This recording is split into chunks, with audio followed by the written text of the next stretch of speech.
Hello, welcome. Welcome, coming to you from Lockdown 2022, the replay in Moncton, New Brunswick. So if you hear any kids screaming in the background, they're mine. If you hear a dog whining in the background, it's quite likely mine as well.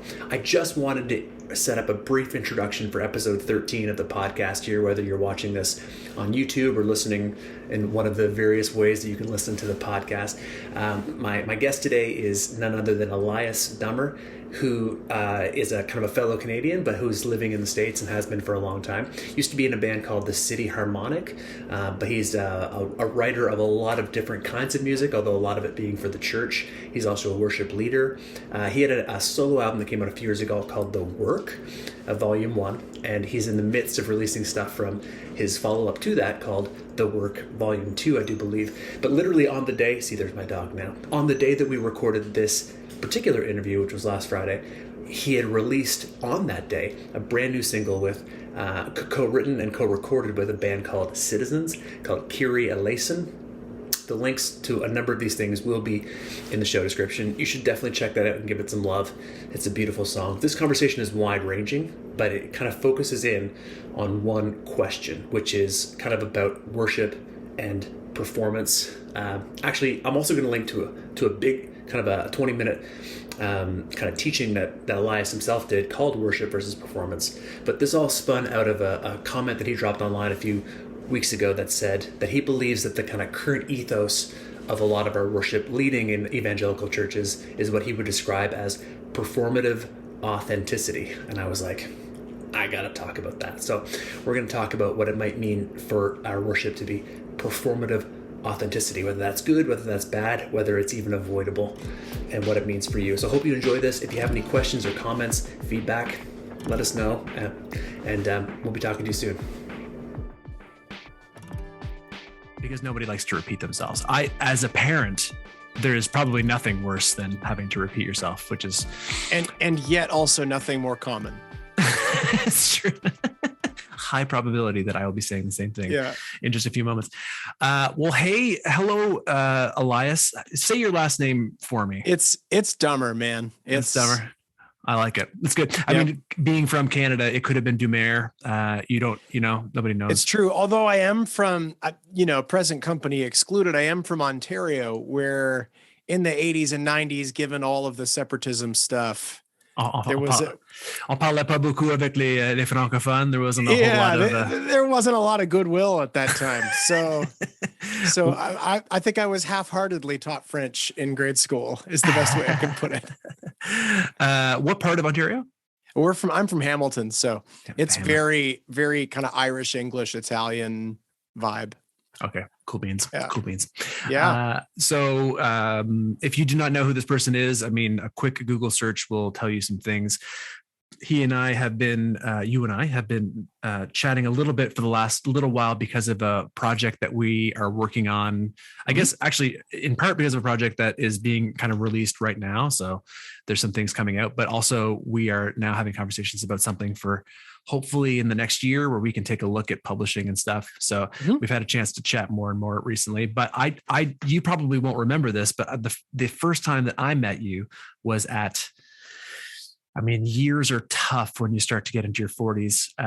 But it was in Calgary at the CGMAs. It was the year that Steve Taylor was there and spoke and had we were at a showing for Blue Like Jazz, the movie that he did. And so you were in the row right in front of me, and I was with Anthony Cooper, who was our manager at that time. And he was like, do you know this man? And I said, I did not. And so there was just as much of a conversation as you can have while looking over your shoulder at a movie. Totally. That level of conversation. But I've tracked with you since then a little bit from afar. So it's funny, right before we pressed record, I was like, how has your day been? And you looped me in on some of the madness that's been going on kind of prior to this conversation. So what is new in the world of Elias Dummer in terms of music? Yeah, man. Well, I've been working for way too long. So I was in the City Harmonic for years. We had a good run and did pretty well. And then we kind of hung up our hats as a group in 2017, fairly drama-free. just sort of wanting to put an end to that chapter and start a new one. And I started releasing music under my own name in 2019.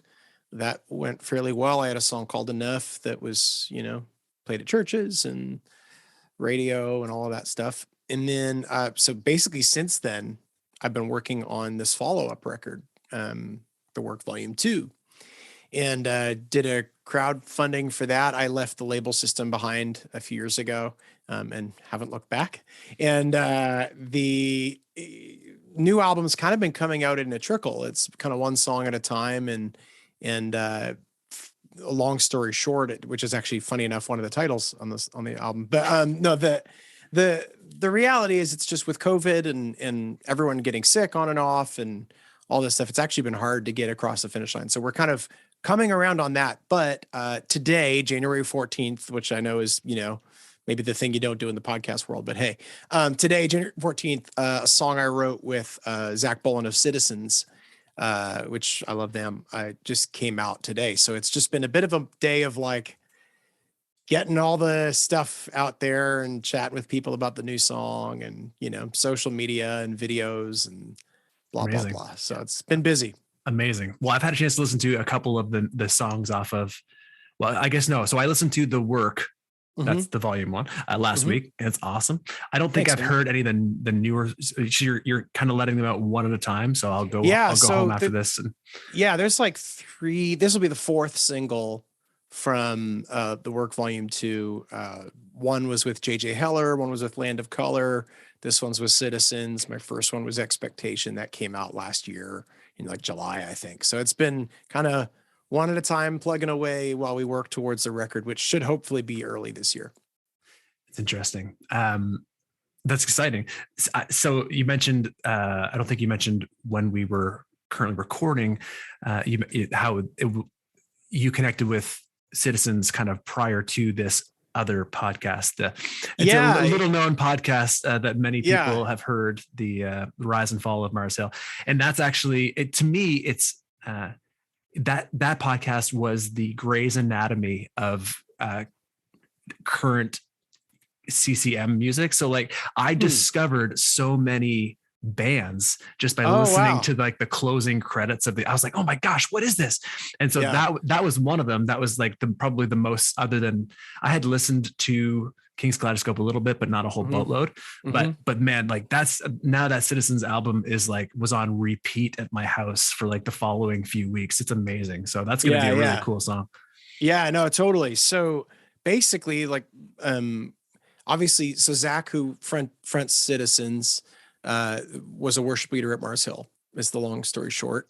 He had, that story has, dominated a lot of his life for the last few years, to the point where he's kind of not over it, but now that everyone's talking about it, he's struggling with, I don't want to put words in his mouth, but struggling with the degree to which he still sort of lives in that conversation.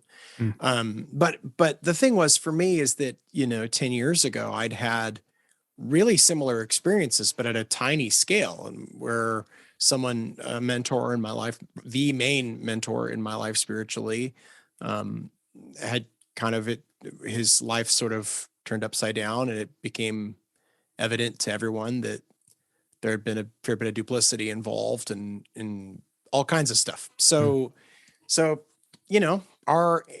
some of it hit pretty close to home in terms of relationships and that sort of thing. And so it was really tough. And he had also had an extremely strong personality, occasionally domineering, and also a very loving guy. And so you just sort of, listening to that podcast was strange for me.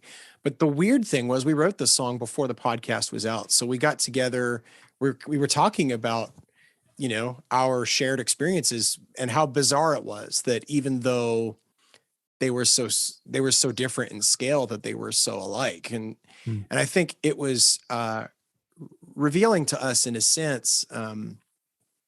We sort of ended up going, it's really easy, because for me, it's 10 years ago. For Zach, between 7 and 10 years ago, depending on the timeline.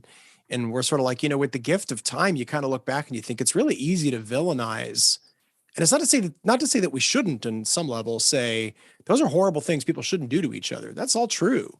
But at the same time, it's kind of like, but where is it that we get the idea that we're to live vicariously through spiritual professionals on one hand, and number two, where is it we get the idea that pastors? I mean, I think it was Brian Zahn shared something this week, which was something to the effect of, maybe it wasn't Brian Zahn, but I saw a tweet this week that sort of said, hey, there's nowhere that pastors are called leaders.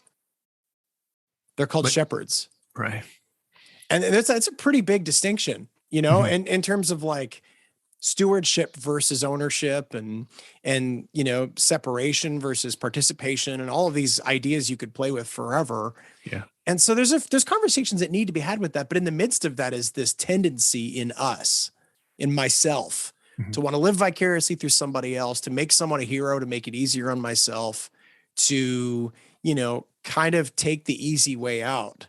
And so we sort of decided to approach the song as a confession. And so I had this rendition of the Kyrie that I'd been playing around forever. The Kyrie is this old Catholic and sometimes Anglican and Orthodox prayer and song.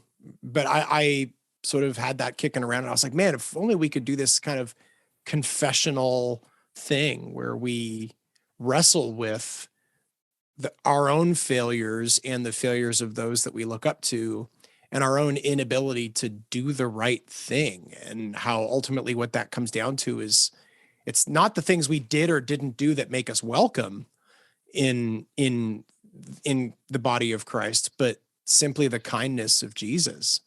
And so it's kind of settling the whole discussion for both of us, at least, having been through the ringer in a sense. Both of us kind of were left with mercy as the main idea. Oof, man, all that was for free. That wasn't even this isn't even the topic of conversation, but it's good.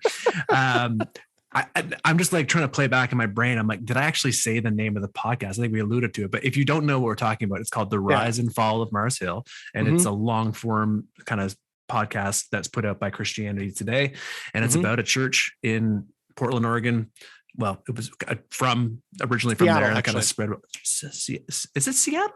Oh, fascinating. Okay. Yep. Yes. Okay. Yeah. There you go. It's a church that's from Seattle, and Mark Driscoll is the pastor's name, and that's all you need to know. And you can, if you want to listen to it, you can. But the pushback, in some respects, I mean, you're saying some really interesting things about the fallout of what happens when we sort of like farm out our spiritual responsibility and live vicariously through others. But also, part of the pushback on the podcast that I've seen and that I've felt, because I mean, I'll confess, I listened to it all, is that you can also kind of live vicariously through people's failures. And like, it's like ambulance chasing. Yeah. There's like a church failure porn kind of aspect to this, where you're kind of like, oh, at least I'm not them. Thank God, you know? Right. Totally. So that's the one thing. And I think the thing that's tricky with that too, is you want to be careful not to try to downplay the necessity of conversations that come out of that. And that's the tension I feel, is like, I think it doesn't do me any good. I guess it doesn't do me any good to make the failings of that church about one man, even if that one man had a lot of them.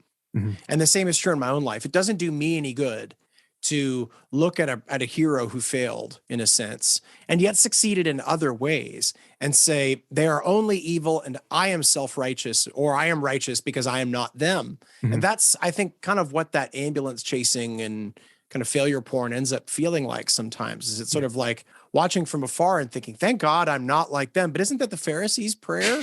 You know, like, so there's sort of like this tendency to like think, well, I'm good and they're not. It's like, in reality, the central tenet of Christianity is repentance and mercy. Right. And so I think that to me is sort of where I ended up landing with it all with Zach. Yeah, it's good.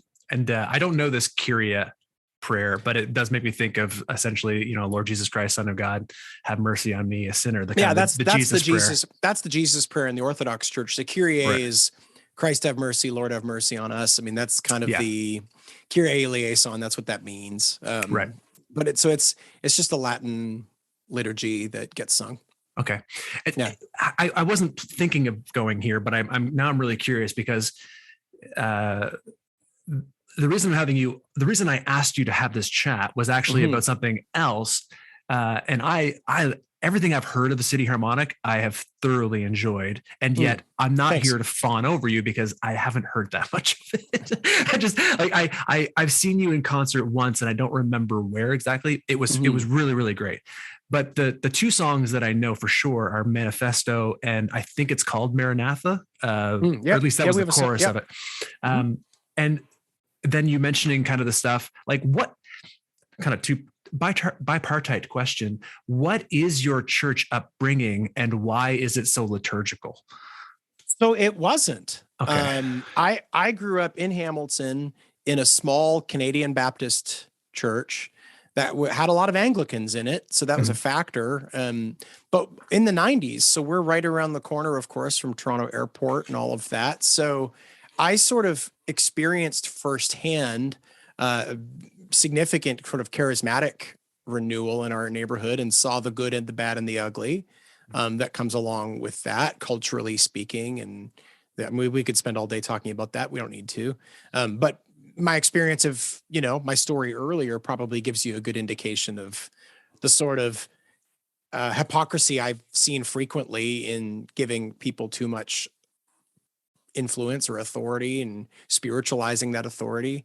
I think can be troubling, but I ended up sort of theologically, I came out of high school and said, I'm going to do worship music. That's what I want to do. I quit my band and started writing, and God put one foot in front of the other in a sense. And I ended up with publishing connections and all this sort of thing. But I still had a day job for like 7 years, even though I had a publishing deal and was doing stuff. And, I was just focused on the church and working my job. And if this panned out, then great, but while I was doing that, I found myself on my lunch breaks at Bell Canada reading Jan's systematic theology and getting into church history. And I had friends who were doing their MDivs, and I would just basically take their syllabus the year after they were done. And that would be my reading material for the year while I was working. And so I've always kind of geeked out, honestly. And then, I've discovered N.T. Wright and found myself digging into church history and sort of slowly realized that, for lack of a better way of putting it, I'm Anglicostal. And I'm kind of like I like the idea of faith being anchored to something substantive and historic, and what a lot of people are presently calling, what a lot of evangelicals are presently calling deconstruction. And by that, I mean, there's a lot of things they're calling deconstruction, but I'm specifically referring to the practice of examining Christian beliefs and figuring out which of those are historic versus perhaps more recent evolutions. And not to say that you have to jettison them, but they are what they are. I went through that 18 years ago. And so it's sort of like, we didn't have that word. I didn't know to call it that, but that's what was happening. And the result of that, and paired with our experience with the ecumenical movement, and I mean that in a very positive sense, churches working together in Hamilton, having a very significant role in my life, sort of led me into this, obsessed with church history and liturgy. And that got me into all these other things where I became interested in neuroscience and the, outcomes of habit formation, and started looking at behavior change and started looking at all these things in some of the other careers I've had. And so that kind of made this weird hodgepodge of faith and liturgy and theology and science and prayer and all of that. And so that's kind of where I've ended up. I'm pretty nonpartisan when it comes to, if it's good and it has the stink of Jesus, I'm into it, That's good. The stink of Jesus. So I've written down the word Anglicostal because I have never actually heard that before, and it really works. We're having a conversation with somebody else on a different podcast a little while ago, and the person was mentioning to me how he noticed that, generally speaking, when people become more educated, when they start to get more schooling, they start to go from what, these are unfortunate terms, but they're the ones that end up get used, like a low church to a high church kind of a view. Mm-hmm. So they will end up starting to be in churches that are Baptist or Pentecostal, whatever, but they almost always, some of them go Roman Catholic, some of them are going to go Eastern Orthodox, but like the Anglican church or the Episcopal church seems to get like the brunt of these people because there's just something about it that draws them in. But he mentioned how he's like, in his heart, aesthetically, he just can't get rid of those low church vibes, like something about the music, something about, because it's what he was formed in growing up. And I was like, bingo, bango. Like that's like, I'm so drawn to the idea of a lot of these liturgical things, but when you actually do them, like when you actually go to, let's just say, the average church that's straight up just practicing like a top to bottom liturgy, you go, the ideas are great, but man, can we get a little bit of execution on this? Like, I know there's got to be a sweet spot, and I don't know anyone who's really found it. That's the thing. But I remember when this was, I don't know what year this would have been. I suppose it would have been in the late 90s. I led worship at a tiny little conference of like 80 people at this charismatic Anglican church in Oakville, Ontario. And we did the Eucharist, and it was maybe one of the most profound spiritual experiences of my life, you know? So it was sort of one of these, like, seeing the beauty of what can happen when your story is suddenly, because there's a sense in which you can do this in a sort of theoretical, philosophical way. And then there's a sense in which you can do this in an experiential way. And I think for me, part of what we struggle with in many denominations is just that we don't, and actually funny enough, the thing you'd mentioned you want to talk about kind of rings about this. It's like, I'm just really interested in holistic spiritual experience. Like, I think we have a tendency towards viewing the Christian faith as a denial of material reality. And I think when you get into the kind of high church, occasionally esoteric experience, you can have habit, you can have repeated action, you can do the things without having the experience of the thing. There's like the kind of rote sense, but that's also true in the other direction. 100%. Where you can create these performative experiences that appear expressive. They have the aesthetic of an expressive thing. Like, it's like my favorite thing in charismatic circles when I was growing up was like, well, and now it's much more prevalent, was like, hands in the air, sing your heart out, hands in the air, sing your heart out, bing, bing, you get your text message, stop, read.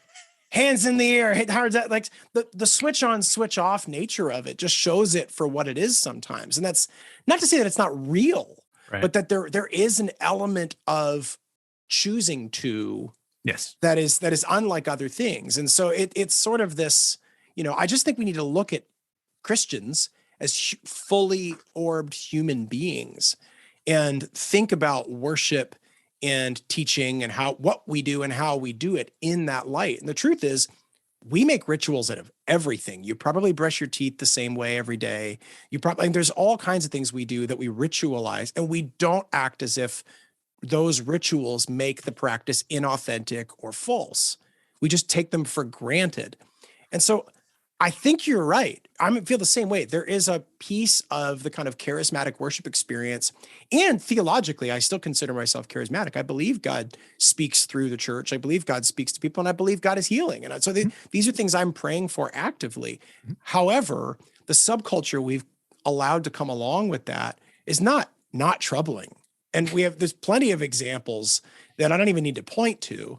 And with that, there's sort of this tension of like, hey, I feel like we're not at the final answer in Jeopardy yet. Like, we're kind of we're kind of trying to figure it out, and we're doing all right. But there's a lot that we have to learn. And at the center of that, I think, at the very least, is seeing ourselves as the complex mess of a human being that we are. Amen to that. Well, listen, you've masterfully weaved us right into the heart of the one. I said, I have one question for you, Eli. It's going to be, you're going to love this. It's going to just, you know, you're going to walk out of here thinking, well, that was easy. And so here's the one question is, I will forget the actual verbiage because I do remember these two words. I don't remember the context of the tweet. I will, something along the lines of I'm now in your voice. I would describe what I often see in worship culture in evangelical churches today as, quote, performative authenticity. Is that roughly the characterization? Yeah. Okay. And I saw those two words together and I thought, I absolutely have to find out, because immediately I was like, I think I know exactly what you mean, but just because I think I know what you mean doesn't mean that I know. Well, I'd love to hear what you think, because I did a whole thing on YouTube about the strange tension that many worship leaders have between the idea of performance and leading worship. In fact, that contrast is like taken for granted. Yeah. But like a little bit of critical thinking, in my opinion, and the thing falls apart immediately. Like there's all kinds of problems with that, with contrasting those two ideas, not least of which that the word performance is church Latin. So like you take like the word performance is from performo, which means to be formed thoroughly.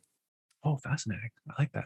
Now it came to mean acting in a sense in many contexts, but we've now made it such a broad definition. Anyway, so I would love to hear before I go off, I'd love to hear what you think, how that resonated with you. Like, what is it that stuck out from that to you? Well, can I take it one step further back and say, here's why it's so important right now for me. So you already kind of dropped a date, January 14th, 2022. So because there is no staff on this podcast, I will be splicing this together, and quite likely this will be online next Friday. So roughly a week in the past, or whoever's listening to this, you will know that in Moncton, New Brunswick, Canada, the city, province, and country in which I currently live, as of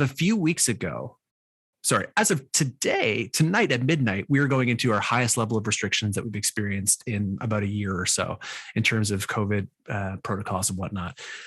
A few weeks before that, they actually, as part of a move towards trying to isolate things, they literally released an update to our Mandate Act that said, regardless of church size, regardless of number of people in the room, regardless of whether you're wearing masks or not, one person can sing in your church. Okay. One person. Okay. 3 weeks ago, when this dropped on my desktop and I looked at it, I had to wrestle through, what do I do with all these other vocalists? That was the first question that I had. Yeah. And so I won't take the time to work through with you all of the various and sundry crazy thoughts that went through my brain. But the point is I was thinking about things like, do I bring vocalists to another room? Do I have people on the platform who are masked but are not singing? And people would say, well, why would you bother trying to do all this? And the point is that we've already been living in 2 years of essentially restrictions, and half of our congregation watching church, and I use that word in a kind of a painful but true way, watching church online at home rather than being kind of in the room with us worshiping. And so all of the little thing, every single thing that I can do to try to help people remember that when they gather together for congregational worship, they are gathering together to be a part of the worship service, right? They're participatory. When you say the word performance, what ends up happening for most people is they think that you're performing so that you can watch, not necessarily performing so that you can follow. And that's part of the problem. And so I'm just like, anything I can do. So literally we were to the point where I created a YouTube video to kind of share with my team, where I was like, if last weekend you were standing there with a microphone and you were singing, and this weekend you were standing there without a microphone, not singing, how would you, and the word that I kept coming back to was model. How would you model what worship might look like in that moment in time? Because the truth is that, especially when we have people in the room, that's the experience of every single person who was in the room, in the comfy seats, as I sometimes say. So like they're masked, and in our strange context, they're being asked not to sing. So you're there, and the way that I've always thought about it is that the people who are on the platform are there as a model. Like you're in some respects a mirror. You're helping them see what they can do, because people want to worship, but they don't always know how or what to do, right? So that's sometimes why we say, please stand. That's sometimes why we say, please be seated. That's sometimes why we say, bow your heads in prayer, right? These directive things are opportunities for people to think. Like it's not as though we think that magically when they bow their heads in prayer, now they're really praying, but we do know that it does help focus what you do with your body. That's and so we direct people and we model people. We model for people what they can do. And so I'm thinking to myself, the problem is across my team, I have people who are very naturally expressive, and I have people who are not very naturally expressive. And that's that's purposeful in some respects. Like I'm not just trying to choose the extroverts to be on the platform. If you are, because I know that there are introverts who are worshiping in our room, right? So I want them to be able to see themselves reflected on the platform. However, it turns out it was easy to ask an extrovert to quote unquote model worship without a microphone. And it was really hard to ask an introvert to quote unquote model worship without a microphone. So you started to get into the kind of authenticity question, which is like, how can you be intentional with what you do with your body to help lead people in worship, but without necessarily, I guess, without understanding that if you're how would I say that, you're being seen all the time. People know this when you're on the platform. People's eyes are on you, and so you are self-conscious. Even people who seem like they're being not self-conscious, most of the time are conscious of the fact they're on the platform. That's kind of part of the reason that you're there. We choose people specifically. Otherwise, we would just turn the mics on and we'd have a platform in front of you so nobody could see you. Like there's a reason that you're visible. Well, and people tried that. And I found it really dehumanizing. Right. Honestly, like the kind of sing from the back thing. Right. I mean, to me, it just strikes me as really dualistic. It's sort of like this presumption that what's really real isn't the material person engaged in the activity. Right. And what's really spiritual isn't the material person engaged in the activity. And we simply don't see that in Judaism. We don't see it in the early church. So we ought to reject it. I mean, I think that's the toe line I think we kind of have to walk, right? I mean, I think with you, like, honestly, I think that Protestants and Catholics, like the entire Western church, has long struggled with this sort of dualistic thinking. But more recently, like worship leader culture and contemporary worship culture struggles both with, in my opinion, the idea of performance and very deeply misunderstands authenticity as a concept.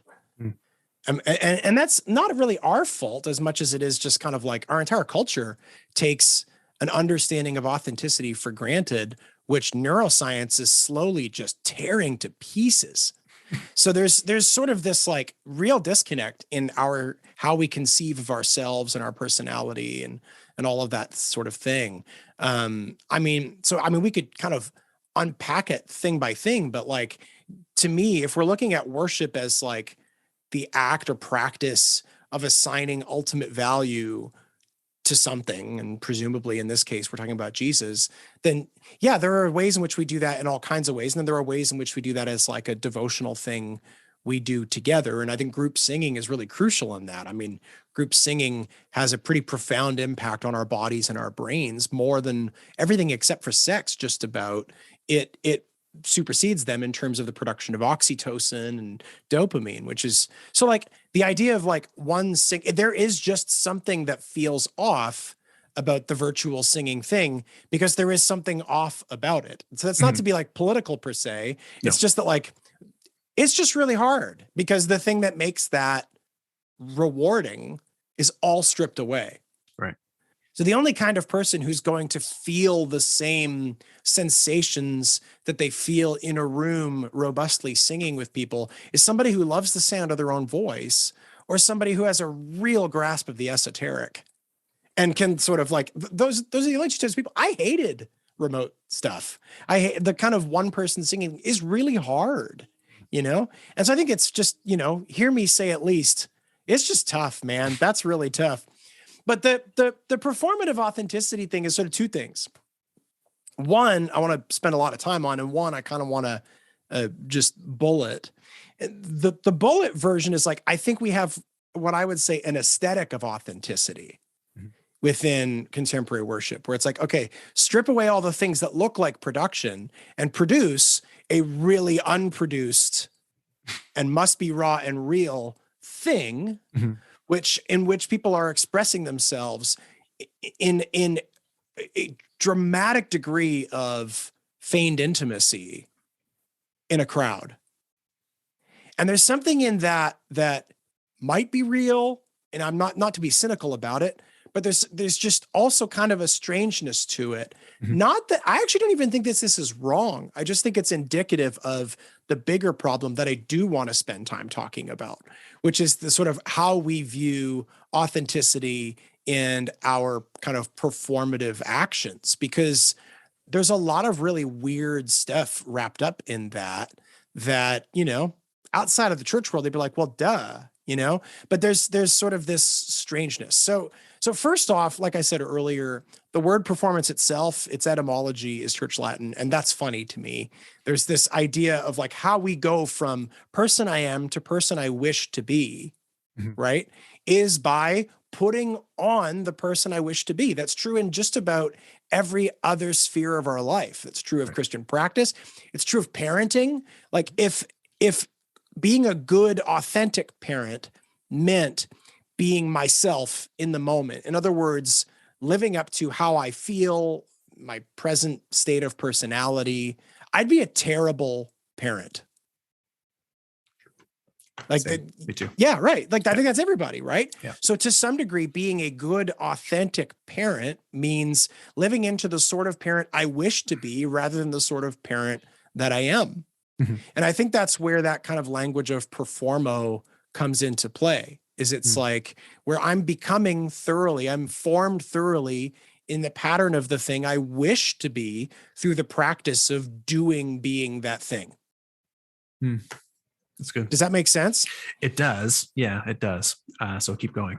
Yeah. Okay. Well, I was just going to say, like, so with that though, like I've heard a lot of people say, looking at someone whose aesthetic they don't like and say, that feels just too much like a show. That feels like a performance. I don't like that. There's sort of this tendency to critique aesthetics we don't appreciate. And there's a degree in which I kind of get it. But at the same time, the reality is studies have quite literally shown that we are horrible at judging the authenticity of others. Horrible. We are no better than chance at detecting deception in other people. Yeah, I've seen some of these reports as well. And what's funny about this is, I don't know, Mike, I would be just guessing. I'd be 50-50. I'd be guessing whether you've had these kinds of experiences yourself growing up. But as a younger person, when I was having, I find that people who are musical and who are sort of like dramatic or whatever, if they get into worship leading, they're going to be dramatic when they engage in worship. And that happens to be whether they're on the platform or off. And so very often as a young person, I would have unsolicited people tell me, just how blessed they were by my hunger and thirst for God. And, like they really viewed what I was doing in church services as though, without knowing me at all, they could just be like, you are a man after God's own heart, like that's really happening for you. And I'm like, you have no idea what I was doing 15 minutes before I rolled into this church service, nor what I'll be doing 15 minutes after I leave. Right. They simply don't know you. They know the feeling you gave them. Yeah, exactly. And that's, whether you're on the platform or not, just like something about what you're doing in worship, it strikes people as authentic. I guess, to your point, if you line up with their aesthetic preference, it strikes people as authentic, and then it can seem super fake. And so you're saying that in some respects, it's about the way that the person is perceiving whether or not they line up with your aesthetic. Well, it's like this. To take that in the negative, they would look at a platform and say, well, you're not being who I want you to be, so you must be lying. Right. That's interesting. So there's sort of this assumption, and this is true for all of us in many contexts, where we think of authenticity as personality consistency. Yeah, for sure. Almost nobody has personality consistency. You're not the same person at work that you are at home. That would be actually kind of ridiculous. So if you take it out of church and you go, in what other domain do I expect myself to be exactly the same person, doing exactly the same things and speaking the exact same way in every context? In 90%. That's the ideal of our culture right now, though. Like that's what people are talking about constantly. That's kind of my point. Yeah. That's kind of my point.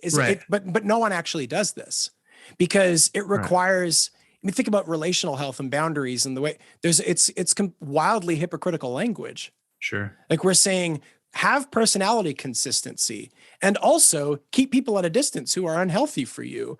But you must act as if you have intimacy with everyone. Right.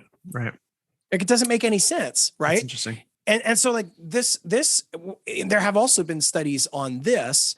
And I mean, people generally see themselves as being consistent, even if were you to view them from afar, they are behaving very, very differently from one context to another. Their inner monologue, their own narrative is consistent. So like momentary authenticity, so personality consistency, right?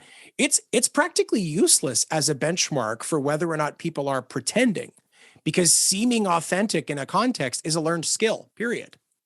Right. So like you can go to a place and appear to be what those people are, and they will all judge you as being authentic. And so it's sort of, you end up with this language of authenticity and performance being related through this practice, because there's a degree to which like, well, you're going to go from place A to place B, and out of the respect for the fact that you're a human being and humans are social creatures, and you care about what people in room B think on some level, and anyone who doesn't is a sociopath. So it's like, so you're going into that room and you're saying, I care, therefore I'm going to adjust. Therefore, I'm going to act in a way that is consistent. I mean, people know when they're faking it, but most of the time we do this in small ways and sometimes big ways without ever thinking that we're faking anything. Well, so this is great. So like to get granular to like on a Sunday morning leading, every church is going to be different because you're talking about the community in some respects. So like the church community and then the expectations of the people. Like, I don't know who listens to this. But like, I think you used the word earlier, intentional. And that's a word that I would use as well. I'm very intentional with what I'm doing when I'm on the platform. And so even last Sunday, I wasn't on the platform. Somebody else was leading. And so I was in the front seats. And so but even in those moments, I realized that I am, in some respects, to use your language, I am Pastor Mark, whether I'm down front or whether I'm on the platform. And so like, even though I'm fully expecting, because I'm neither a sociopath nor a full blown, what's the other one where the people when they like each other, they like themselves a Empath? lot? Oh, no. like narcissist. Yeah, that one. I mean, I have a touch of it, no doubt, but like, I don't think I'm a full blown narcissist. Yeah.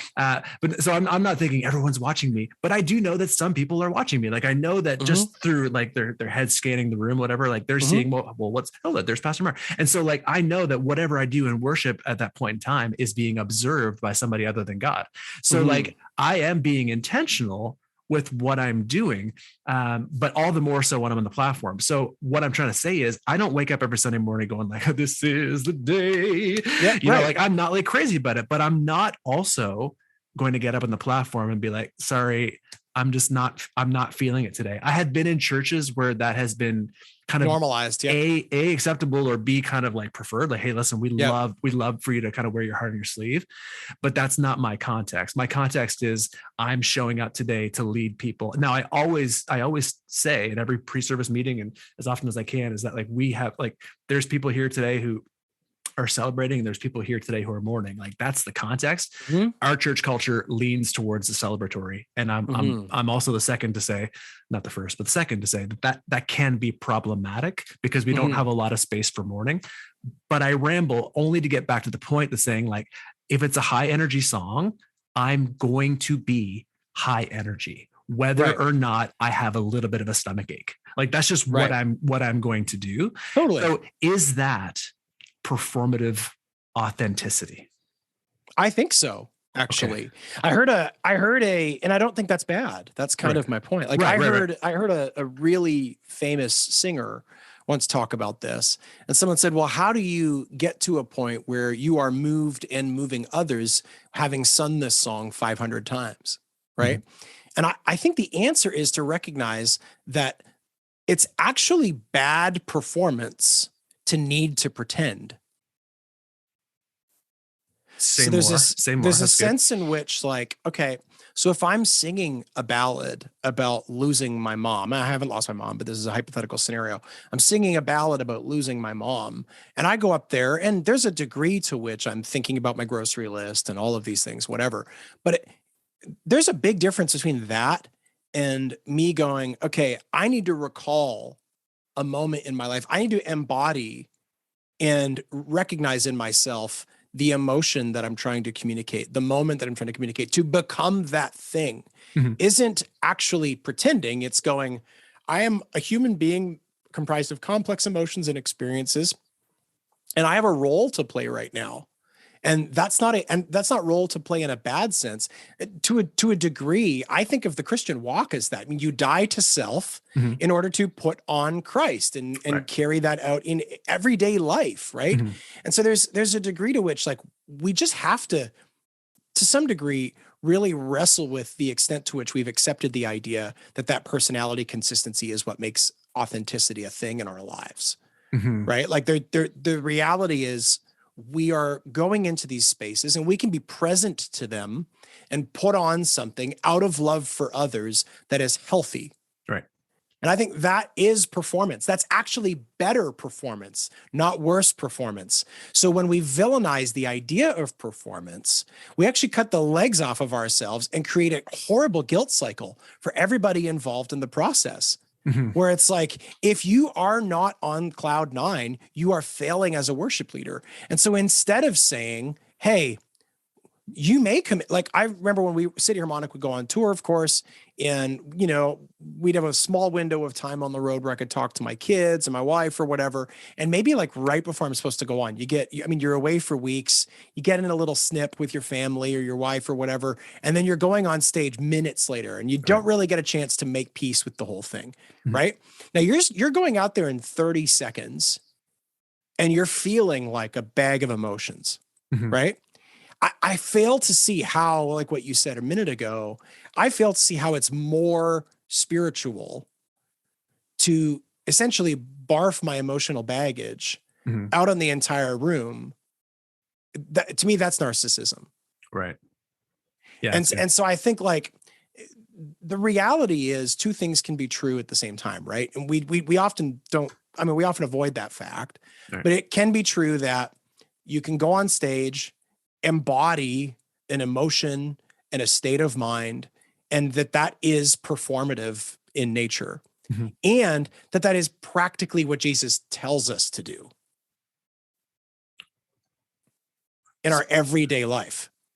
Right. So an example of Jesus's directions in that regard, in what way? So, well, I suppose, I'm thinking more about Paul, but I'm thinking about the idea of, like, dying to yourself in order to put on Jesus. Yeah, C.S. Lewis talks about this in Mere Christianity, right? He says, I'm paraphrasing, but he says something to the effect of, don't bother waiting until you love your neighbor. Right. Simply act as if you do. And before you know it, you'll find that it's the truth. Right. And I think, while C.S. Lewis isn't scripture, he's close to evangelicals. He's like right there. Yeah. He's apocryphal. But it's actually performance skills, like learning to do that properly. Yeah. In other words, like, don't be a liar. Go up there and figure out what it means to kind of be a version of yourself in the midst of that, because we all have these versions of ourselves that we take from context to context. Yeah. The Psalms are, like, as far as I've read them, and I can't read them in the original Hebrew or whatever. But, like, as far as I can tell, they just kind of say, like, clap your hands, and they kind of say rejoice. And they don't kind of say, like, there's no provisos, like, as long as you're feeling up to it. And as long as you have enough money, as your 401k is looking plush. It's just more like, show up and do it. Right. Like, that's one of the things that I've had to say for the last 2 Christmases, at least, is we don't celebrate Christmas because we feel like it, but we celebrate Christmas because it's December 25th. Like, these things roll around, and Sundays are, in some respects, an opportunity to get together and to praise God. And so, whether or not you feel like it, it's the fruit of your lips. So I love what you're saying. So to kind of put it down a little bit, because now I'm like, at first, I'll be honest, because I'm a cynical person. When I read it, I thought, oh, he thinks that performative authenticity would be kind of a negative thing. But you kind of think performative authenticity is a generally positive thing, and that the negative thing would be performative inauthenticity. Would that be fair? I think so. And and I think it's not that it's positive or negative so much as it is that we have such a strange relationship to performance that it's negative, in that within circles where the language of performance would be perceived as negative, and yet the aesthetic of authenticity is presumed and demanded, you have a very uncomfortable scenario. And I think that is prevalent. I see. So it's funny. Like, I took the performative almost as a given. Like I was like, you're right. I mean, you perform tasks, you perform roles. Like that's how this goes. So it was the authenticity question that even though that's the noun, I viewed it as the modifier. So that's really helpful for me. That's really good. Man, good stuff. Yeah. I mean, it's kind of like the Eugene Peterson thing, right? Like you can't look at a person and say, right now they're being fake. You really are not going to do a good job of it no matter what. Right. Uh-huh. They might be a disconnect. There might be a relational disconnect or a social disconnect, but you're not going to look at them and be like, I nailed them. My gut tells me that they're a liar if you don't know them. Right. And so it's much more like, I think we need to take a long view of authenticity and sort of that, what Peterson called like a long obedience in the same direction. And we need to do that with ourselves and be awfully cautious at our willingness to do that with others. So my bag is really just, pointing to the fact that we have these strange obsessions in worship culture and say, hey, no, the reality is we're doing this. We're, Yeah. And I mean, it's hard to know. I don't know about you. I find it hard to know myself, let alone other people. So like, it's really easy to think that you've got to the bottom of your motivations and be like, this is the reason I'm doing this. But then if you sat across the desk from a counselor after 45 minutes, you'd be like, oh, it turns out that wasn't the reason I was doing it. Right. Yeah. And everyone is complicated. I mean, that's reality, right? Right. Do you find that there's a branch? This is not I don't want to put you on the spot like that.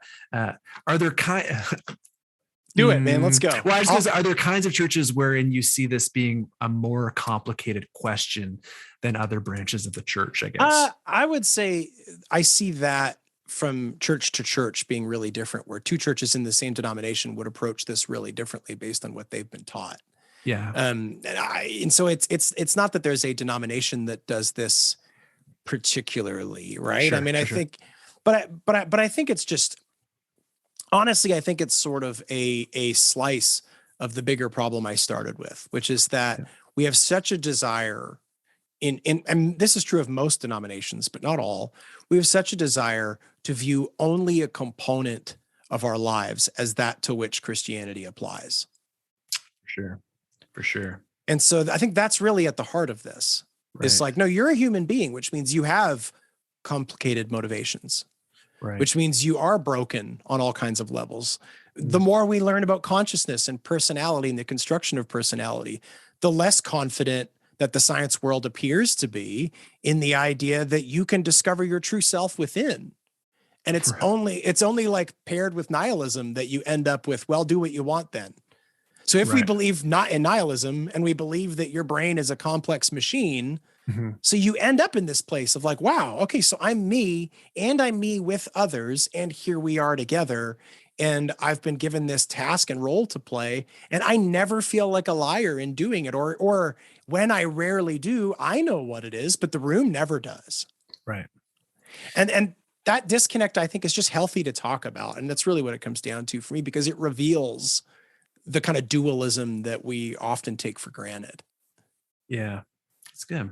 That's good. So this coming Sunday, when I'm on the platform in front of cameras but no individuals, because this is the reality. Like I don't know how often you've had to do this, but in our neck of the woods now for at least 3 weeks, if not more, there will be camera people in front of me, but nobody else, and I'll be pretending. This is part of the mental jugglery that I have to do. Like I'm going to be pretending that people are at home worshiping God. So that's going to be an image that I'm going to have. I'm going to create images in my brain of living rooms and of spare bedrooms and of, exercise rooms where people are engaging in worship. And I'm not going to think that they're doing this.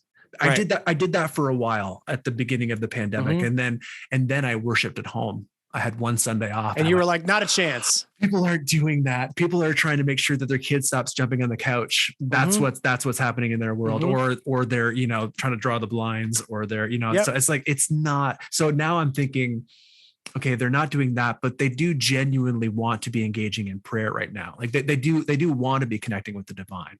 And so I'm seeing that. And then I'm trying to model with my body language and with my tone of voice and with my eyes, how to help them do that. And I don't. Well, that's such a great reminder, isn't it? Yeah. I don't think that's don't think that's fake, but I do think that it is a pro forma. It is some sort of a formation, because I'm thinking, I want this for you. Now, what would be performative inauthenticity would not be me doing it and being like, I'm actually an introverted person, but I'm putting it out there. It would be, I got to do this so that I can cash those checks, or I got to do this. That's the thing. It becomes ethical almost at that point. It becomes a question of other actions you're taking. Right. It has almost nothing to do with the moment itself. Right.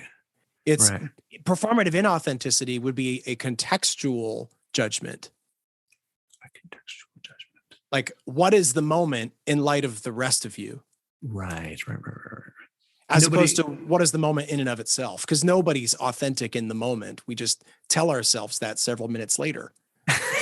Yes, much easier to see from the rearview mirror. Dude, this has been so good. You have had a very full day of talking to people about things, and I've just been so grateful to have this chance to chat. What's the, like, is there one-stop shop online for you, for people to find you? EliasDummer.com or Elias Dummer on Instagram are easy. EliasDummer.com. Yeah, I enjoy. You often share very nice theological memes on Instagram. I enjoy those. Follow his stories. They're very worthwhile. And then go check out a bunch of the stuff from the album, The Work Volume 2. Yeah, it's coming out. The full album's not out yet, so but this new one with Zach from Citizens will be very exciting. So, dude, greatly appreciate your time. Yeah, people don't know this necessarily because we mentioned Hamilton, and I think we referenced that you don't live there now, but you're just south of Nashville in Brentwood. Is that right? That's right. Yep. Yeah. In Brentwood. Cool. So just so you know, they are not in lockdown in Tennessee right now. We're not now, but we were for a lot of that first year. I did a lot of what you're talking about for like 14 months almost. Oh, really? Okay. So you guys were slow to emerge, but then when it came out, it was like, we're done now. Forget this. Yeah, pretty much. And God bless you for it. All right, buddy. I'm going to let you go. Awesome. Thanks, man. This was a blast.